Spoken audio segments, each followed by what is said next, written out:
ரட்சிக்க திராணி இல்லாத மனுஷனை நம்புவதை பார்க்கலாம். கர்த்தரை நம்புறீங்கன்னா கர்த்தர் சொல்லுகிறார், உங்களுக்கு நான் வழி உண்டாக்குவேன்.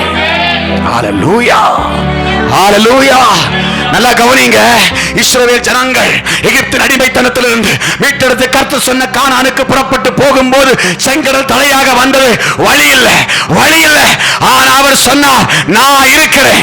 அவருடைய சுவாசம் செங்கடலை இரண்டாய் பிளந்தது. ஹல்லேலூயா. வழி இல்லையா? உன் கண்களுக்கு முன்பாக வழி இல்லையா?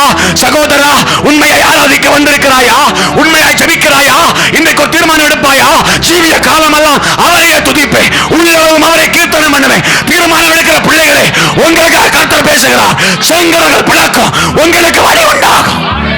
எவனும் அடைக்க முடியாது, எவனும் அடைக்க முடியாது, எவனும் அடைக்க முடியாது, எவனும் அடைக்க முடியாது.